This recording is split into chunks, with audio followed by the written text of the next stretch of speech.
having served as our ambassador to the Russian Federation. He has authored several books. He is also a professor of political science at Stanford and is also affiliated with the Hoover Institution at Stanford University. He's an international affairs analyst for NBC News, and his extremely significant new book is called Autocrats versus Democrats: China, Russia, America, and the New Global Disorder. Uh, when you talk about a new global disorder, you're talking about a development of the last 10 years approximately. Is that what you would be saying, Ambassador McFaul? Yeah, Michael, thanks for having me back. Good to be here. I start all of the chapters about the contemporary period. I have two historical chapters that start in the 18th century, tracing U.S.-China relations and U.S.-Russia relations to show that there were periods of cooperation and confrontation. But when I talk about the contemporary period, I start them all in 1991, when the United States was the only superpower in the world, when the whole world wanted to be democratic, and that there was something called the liberal international order. It was kind of working. And if you remember, George H.W. Bush, in response to Saddam Hussein invading Kuwait, he got the whole world together to say, we don't stand for annexation. And we all, the Chinese, the Soviets, everybody, we got together and pushed them out. And then I trace it over the next 30 years, how all of those things gradually fell apart. So today, we're no longer the only great power. China is approaching our power, and Russia is in third place. With respect to democracy, there are strong autocracies in the world, and lots of people today that don't believe in democracy. That's different from 30 years ago. And finally, in the conceptions of global order, both the Chinese and Russians have alternative conceptions now that challenge what we set up in 1945, and we were the unchallenged hegemon in 1991. That's no longer the case. And what is the crucial difference in the approach to a world order or toward dealing with other nations? The crucial difference that separates the United States from Russia and China? Well, I'd say two and a half things. So one, they're more powerful today than they were 30 years ago. So they're challenging us on lots of fronts. Obviously, Putin, through his horrific invasion of Ukraine, a direct challenge to security in Europe, and a direct challenge to freedom and independence in the world, I would say, and also a threat to our NATO allies that border Russia and border Ukraine. China is also more powerful, and so you see them doing more activities that undermine what I consider the international order that brought so much peace and prosperity from before, especially in the South China Sea, what they did in Hong Kong, and what they're threatening to do against Taiwan. So that's one dimension, power. But then second, as my book implies from its title, there's an ideological competition going on today in the world that we didn't have 30 years ago. We had it during the Cold War, and I compare and contrast this era to the Cold War, but now it's back. Both China and Russia, they're different kinds of dictatorships that they're promoting, but each in their own way are promoting a set of illiberal nationalist ideas that challenge the democratic world. And that, again, is something we didn't have just a couple of decades ago. You were part of the Obama administration back in those days, and those days experienced the Russian takeover of Crimea, which a Yes. lot of people say made the ultimate invasion of all of Ukraine, made that inevitable. When you look back on the United States' reaction to the takeover of Crimea by Putin, do you have some sense that it could have been handled better? Yes. Now, I personally was not in the government when that happened. I'd already left the government. I'd already left Moscow. But I do not believe that the response was strong enough. I do not believe the response to Putin's invasion of Georgia in 2008 was strong enough. That's when President Bush was in the White House. And more generally, I think, I was one of those people that thought maybe democracy could take hold in Russia in the 1990s. It was a glorious day for me when the Soviet Union collapsed, and the possibility that a different kind of regime would take hold there. That didn't happen, and that's mostly because of the fault of Russians, not the fault of Americans or Europeans.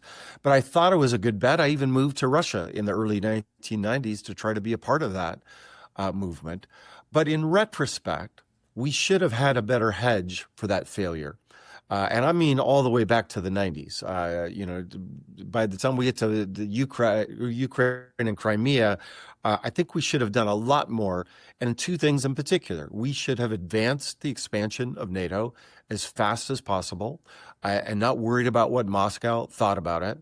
We didn't ask Moscow for their permission to create NATO in 1949.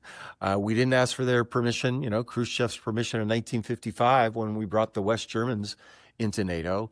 And I think in the 90s and 2000s, and most certainly when I was in the government, there was just too much worrying about what Putin and Russian leaders were going to say about NATO expansion. Had we done it fast, I think there would have been more security there. And second, maybe it would have been hard to bring a country like Ukraine in. There would have been opposition from European members. Well, then we should have armed them to the teeth back in the 90s and 2000s. If Ukraine had the weapons back then that they have now, I think that could have deterred Putin from invading either in 2014 or his full-scale invasion that he launched in 2022. President Trump likes to say that Ukraine is Biden's war, that if he had been the president of the United States when Russia attacked Ukraine, the attack never would have happened. There would be no war. Do you think there is any truth to that?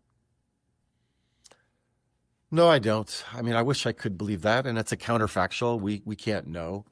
But I would just go back farther in history, Michael, and I would say anytime a Kremlin leader has decided to invade one of their neighbors, presidents have tried to stop that, but Democrats and Republicans at the end of the day have failed.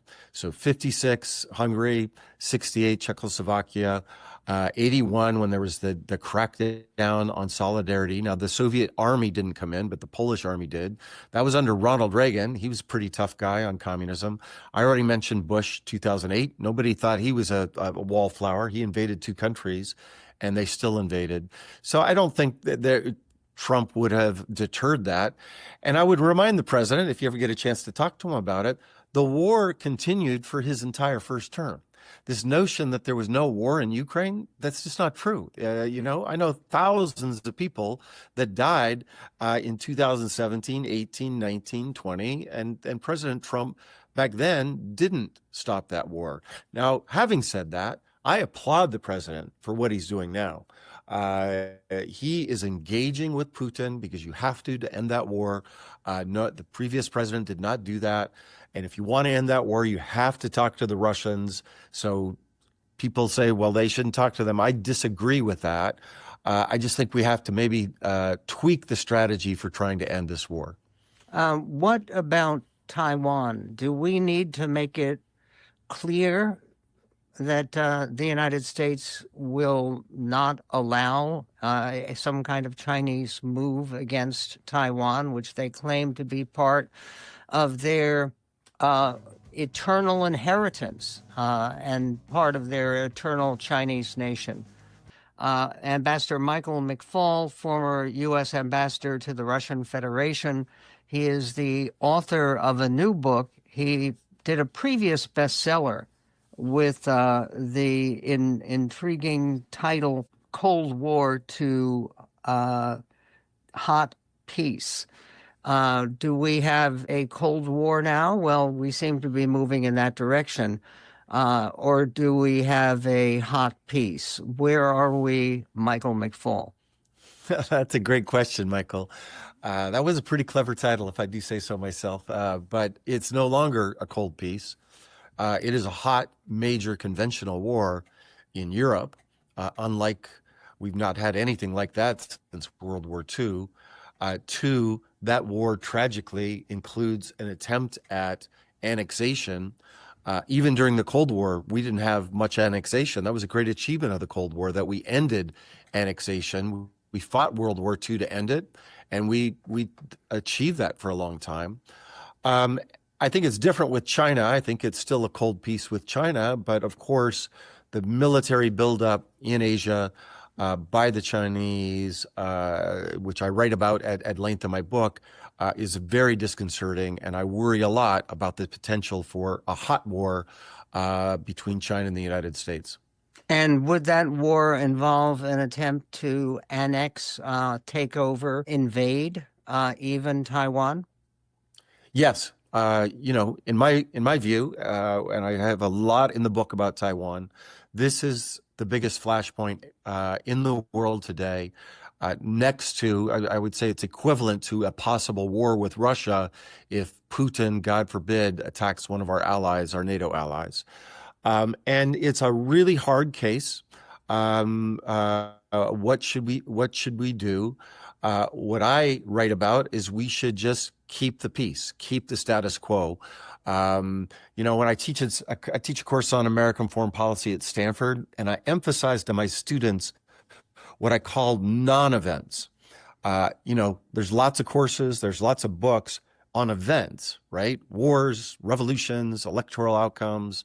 There's not a lot of books about the war that almost happened, the revolution that almost happened, the election that almost went the other way. And I think when I look back at the Cold War, and I go through that history in detail in the book, one of the greatest achievements of American foreign policy during the Cold War was the non-event of a great war over Taiwan. And it took two to tango. We did that with the Chinese. And we just have to continue that. And we have to continue it in two ways. One, more deterrence of the Chinese. That means the Taiwanese have to spend more on their military. I applaud President Trump when he talks about burden sharing. They have got to do more. And we have got to increase our deterrent capability in the region with our allies, first and foremost, Japan.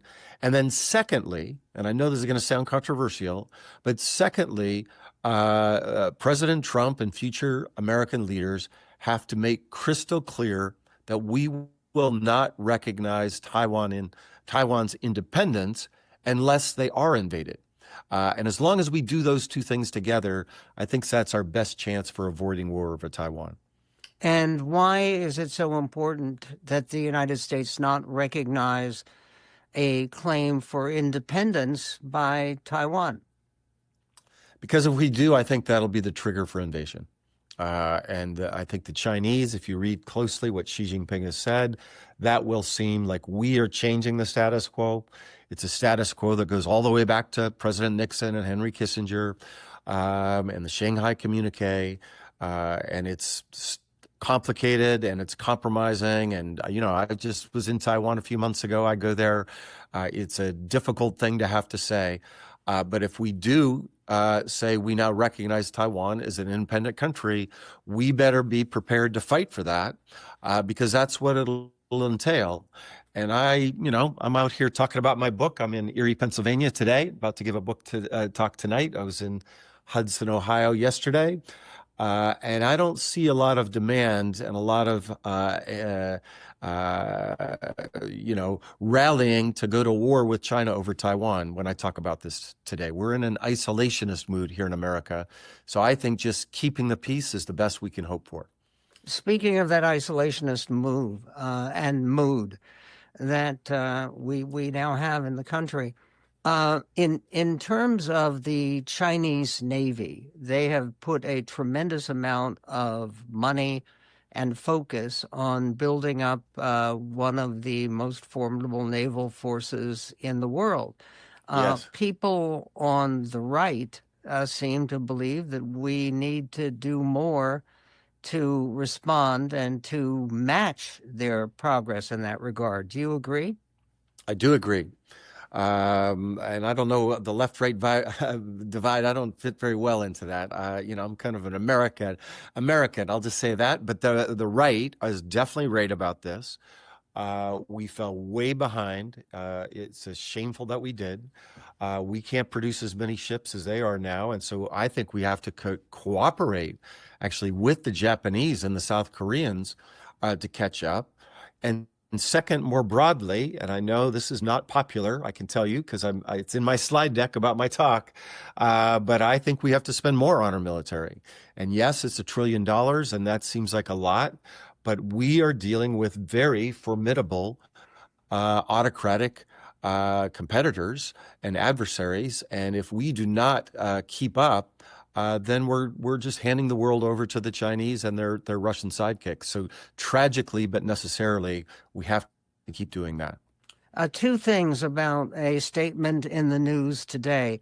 President Trump has said that he may order the Department of War to invade Nigeria, guns a-blazing. That's his phrase. First of all, a good idea to change the Department of Defense to the Department of War.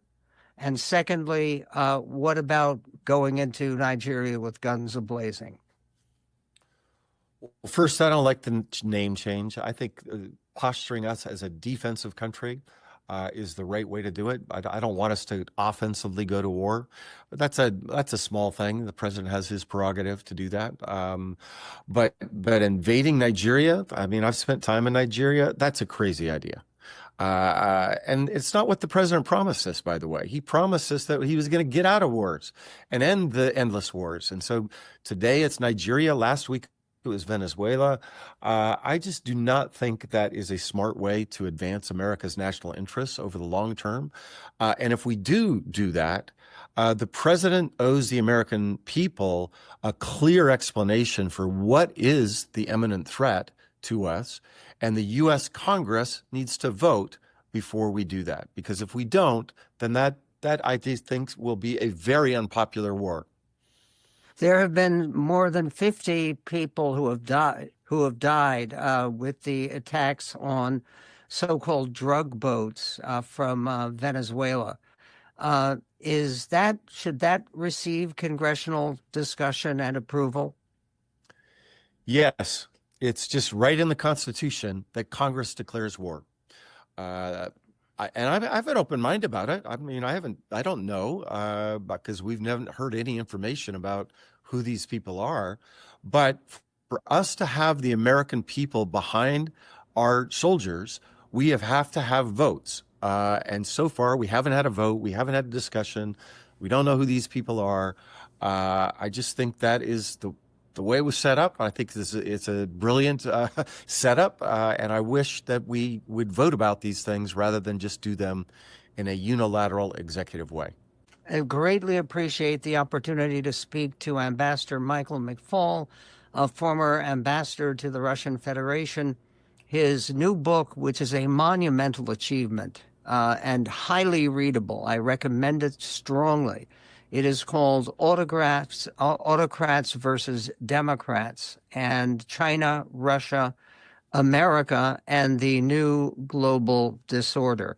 And I hope with your help, Mr. Ambassador, that we will move toward greater order in the world. And maybe President Trump will surprise the entire world and earn that Nobel Peace Prize that he so passionately covets.